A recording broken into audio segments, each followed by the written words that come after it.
Hello students, welcome to lecture number 6. This is the second part of the topic memory organization of PC. So in previous video we have seen about what is memory and what is the memory organization, and in this video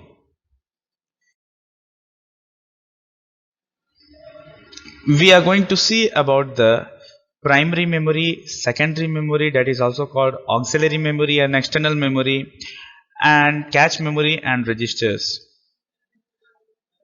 So let's see. Memory. As we know that we have seen, computer memory is categorized into primary and secondary memory. While primary memory is the main memory of the computer, which is used to store data or information temporarily, whereas secondary memory refers to external storage devices that are used to store data or information permanently. Here, through this we can understand that the primary memory, it used to store a data for temporarily. For example, we can take a RAM. RAM only store a data, the application that runs on a system, currently running on a system. But when the power is out, or power it is disconnected, or the system is switched off, the data inside a primary memory or a RAM is erased or it will be vanished. But in secondary memory or the external storage, that is secondary memory that we are using for the storing the data for a future use. It means secondary memory is used to store a data for more period of time or for permanently. From external storage devices or from a secondary memory devices, the data cannot be erased accidentally until we erase it.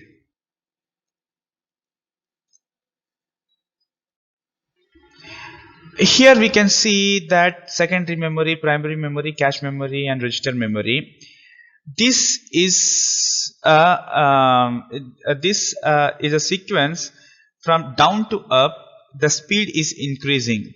Means a primary memory has more speed than secondary memory. Cache memory has more speed. It can access the data quicker than primary memory. And registers, it will access the data or information more quickly comparing to the cache memory, primary memory and secondary memory. But in size it is totally opposite. The registers are having a very small capacity of storage. After that, cache memory and primary memory and secondary memory that has comparing to these three memories, the secondary memories have more storage capacity.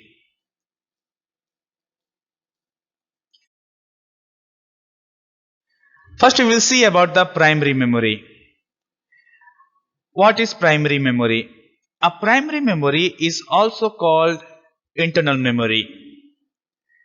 It can be accessed by a data bus, and data inside a primary memory is directly accessed by the processing unit, means CPU. And primary memory is costlier than comparing to the secondary memory. Means it is expensive than a secondary memory. And primary memory having both category, volatile and non-volatile nature. And primary memory, if we see about the speed, it is faster than a secondary memory. And primary memory, if we give the example of it, we can say RAM and ROM are the exact example of primary memory. Next is secondary memory. Secondary memory is always non-volatile memory, means it is a memory we store a data for a permanent use. Means from the data or information that is stored in a secondary memory will not be erased easily or accidentally. And secondary memory is also known as a backup memory or additional memory or auxiliary memory. The data cannot be accessed directly by the processor in secondary memory. It can be accessed through primary memory. Secondary memory, it is accessed by input and output channels.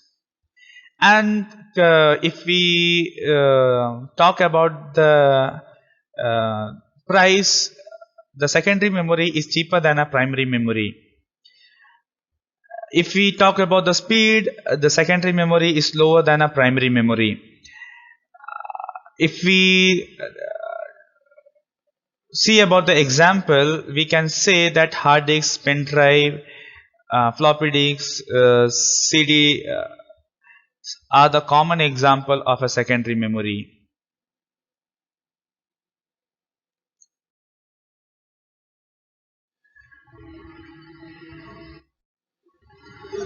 Now we will see about the BIOS. What is BIOS? BIOS is a basic input-output system.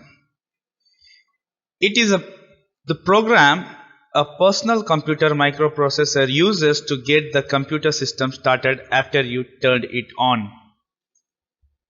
It also manages the data flow between the computer's operating system and attached devices such as the hard disks, video adapters, keyboard, mouse, and printers.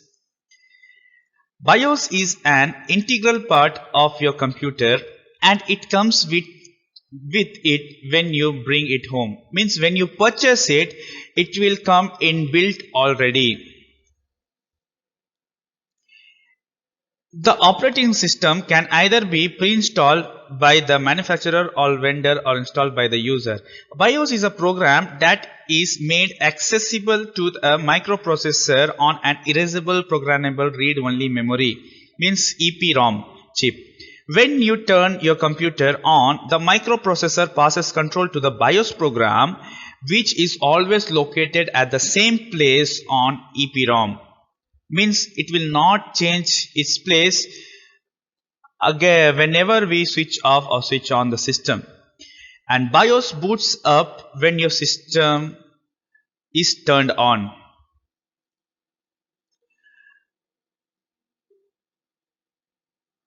When BIOS start up, we see it first determine whatever all of the attachment are in place and operational. Means it will check if all the settings, all the informations, all the connections are properly in their place or not.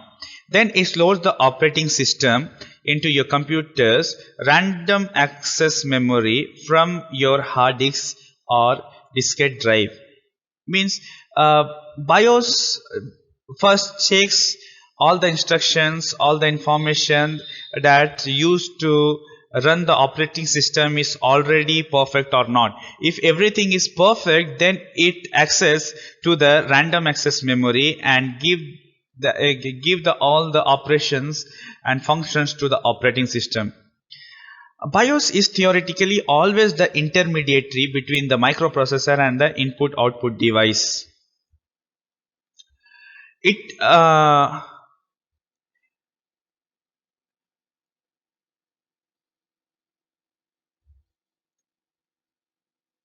It controls the data flow between the input-output device.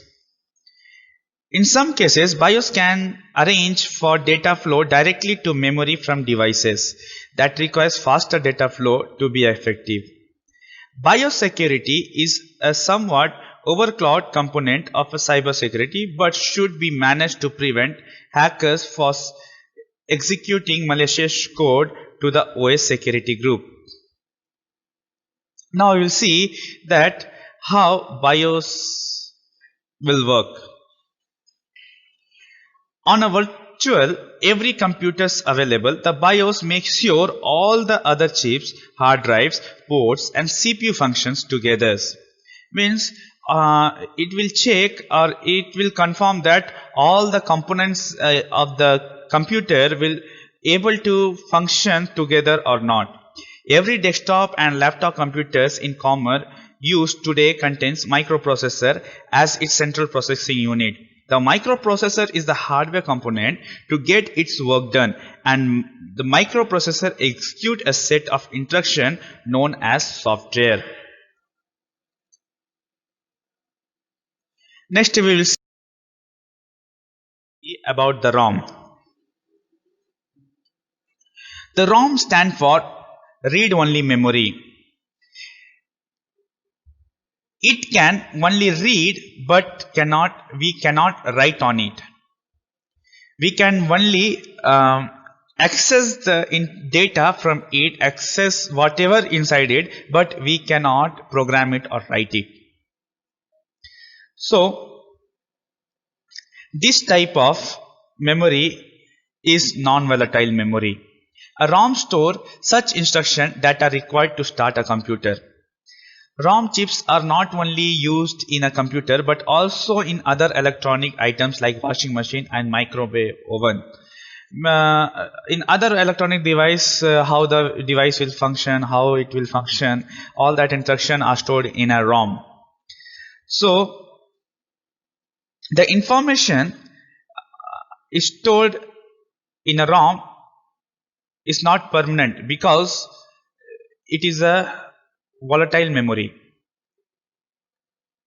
A ROM stores such instruction that requires to start a computer. It is a basic for all the basic instruction that how the computers will on, how the all the components of the computer on the motherboard will function, all the instruction that are already inserted or fed inside the ROM.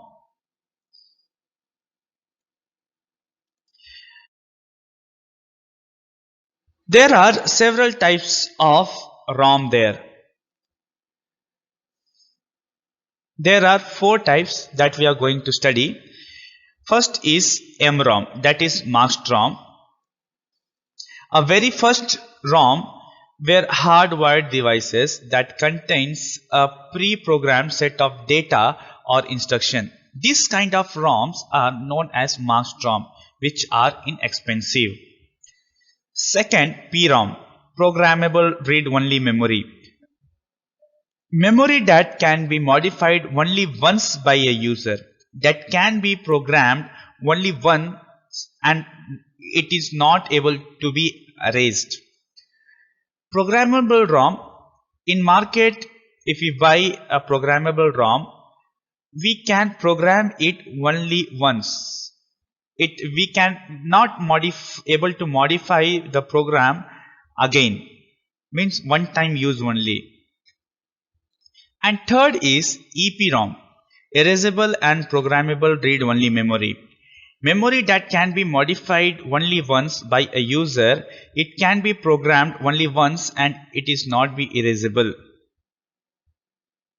Means in this EPROM, the program inside a ROM that we are that we are fed, it can be erased and it can be rewritable. If we want to change the function of a ROM, we can change as per our need. We can again, but it will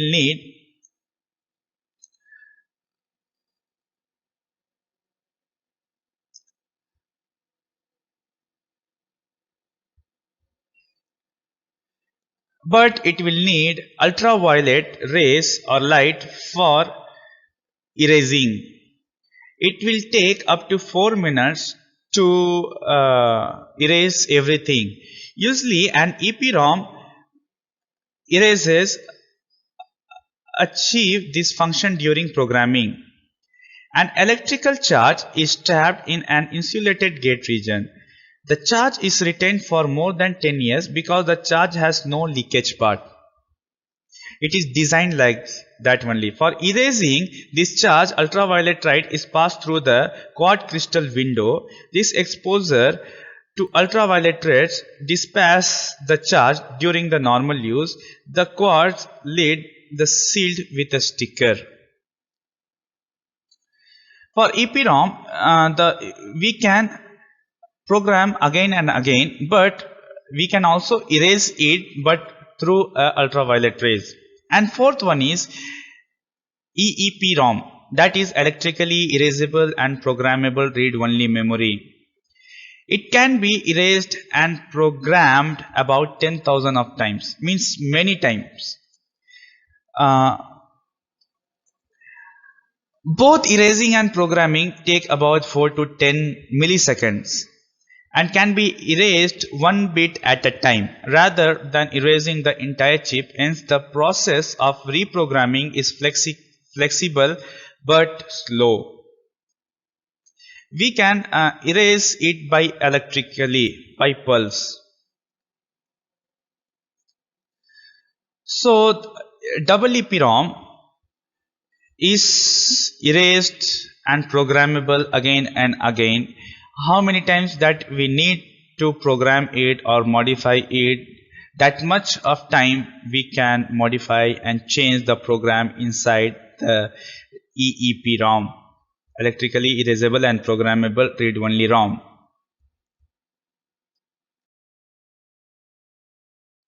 Now we will see what are the advantages of ROM. Of course, ROM have many advantages that are given. ROM is non-volatile in nature, means the data inside a ROM cannot be erased accidentally. Second, cannot be accidentally changed, means if we want to change a ROM, we cannot able to change it as per need or accidentally. It needs some skills or knowledge to change the ROM. And ROM is cheaper than a RAM, and it is easy to test, and it is more reliable than RAMs, and static and do not require refreshing, means it is static and it do not require much refreshing while running or while functioning. And contents are always known and can be verified. What the contents are inside the ROM is always be known and it always can be verified.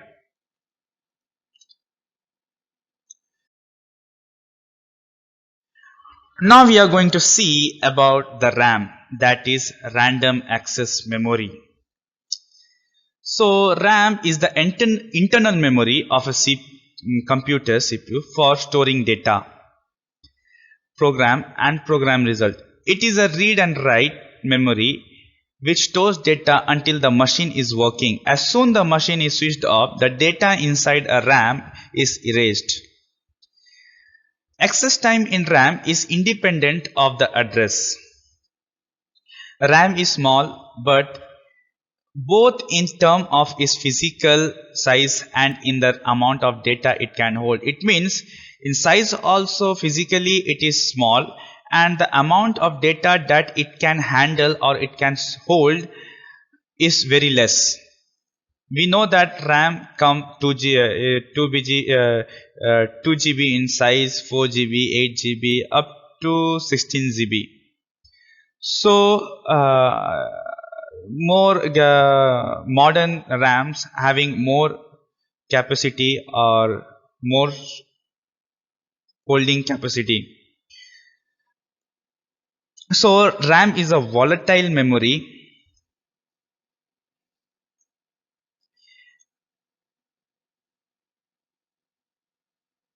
and it can access the data randomly.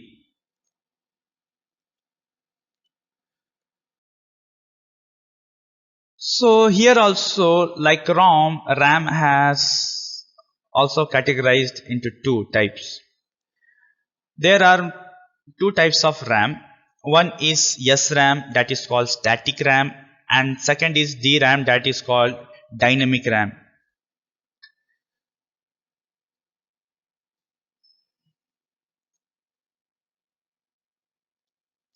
First we know that what is RAM and ROM. The chip that makes up a computer internal memory come into two broad flavors known as RAM and ROM. RAM chips remember things only when a computer is powered on, so they are used for storing whatever a computer is working on the very short term. But ROM chips on the other hand remember things whether or not the power is on. Means whether the power is on or off, it doesn't matter. It's remember the things whatever already fed inside it. They are programmed with information in the factory and used to store things like a computer BIOS, the basic input output system, like computer screen and keyboard, how they will work. RAM and ROM are not the most helpful names in the world, as we will shortly find out.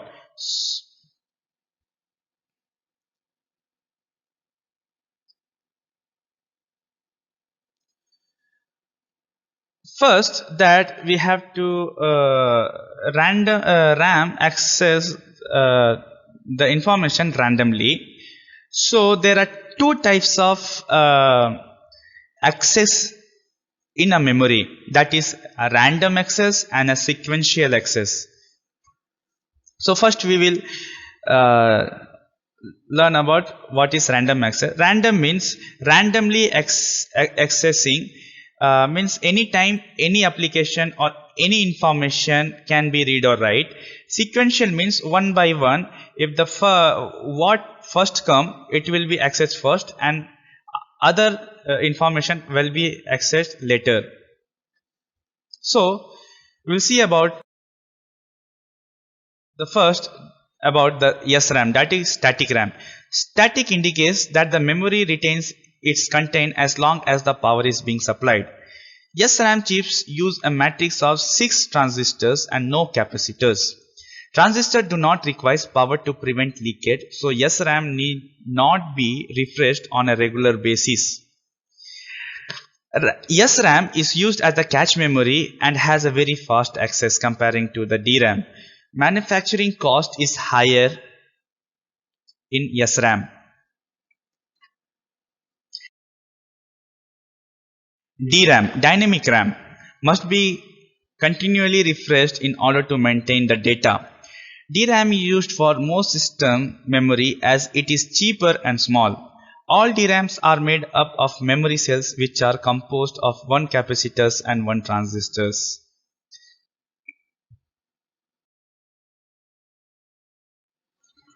It has short data life, need to be refreshed continuously, slower as compared to SRAM, used as RAM, smaller in size, less expensive, less power consumption. These are the characteristics that the DRAM have. Then after that is a cache memory. Cache memory is a very high speed semiconductor memory which can speed up the CPU. It acts as a buffer between the CPU and the main memory. It means it is the intermediate between the CPU and a main memory. The part of the data and programs are transferred from the disk to cache memory by the operating system, from where the CPU can access them. It is used to hold those parts of data and programs which are most frequently used by the CPU. Means what are the latest programs that are used, it will access that first.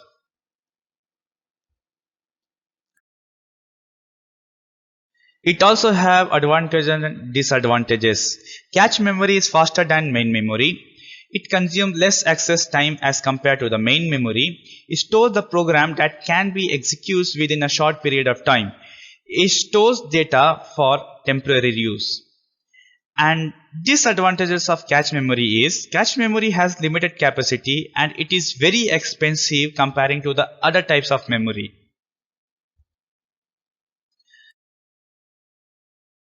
Next is registers. Registers are a type of computer memory used to quickly accept, store and transfer data and instruction that are being used immediately by the CPU. The registers used by the CPU are often termed as processor registers. A register is a temporary storage device or area built in a CPU. Some registers are used internally and cannot be accessed outside the processor, while others are used accessible. Most modern CPU architectures include both types of registers. There are classes of registers, means registers are classified into different classes. First is accumulator. This is the most frequently used register used to store data taken from memory. It is in different numbers in different microprocessors. Second is memory address registers. In short, we will call it as MAR. MAR. It holds the address of the location to be accessed from the memory. MAR and MDR together facilitate the communication of the CPU and the main memory. Third is MDR, that is memory data registers. It contains data to be written into or to be read out from the address location. General purpose registers. These are numbered as R0, R1 or R2, means register 0, register number 1, register number 2 and so on, Rn, and used to store temporary data during any ongoing operation. Its content can be accessed by assembly programming. Next is program counters. Program counters is used to keep the track of execution of a program. It contains the memory addresses of the next instruction to be fetched. PC point to the address of the next instruction to be fetched from the main memory when the previous instruction have been successfully completed. Program counters also function to count the numbers of instructions. And next is instruction registers that we call sort in IR. It is a register which holds the instruction which is currently being executed. So, in this video, we have covered the topics about the primary memory. In that memory, we have seen about the RAM, ROM, what is the use of primary memory, what does the primary memory do, and secondary memory, that what are the secondary memory, how the secondary memory used, for what we use for secondary memory, and we have seen about the cache and registers. So in this video we have seen all the points about the computer organization, and first unit of the system maintenance subject is completed. Thank you.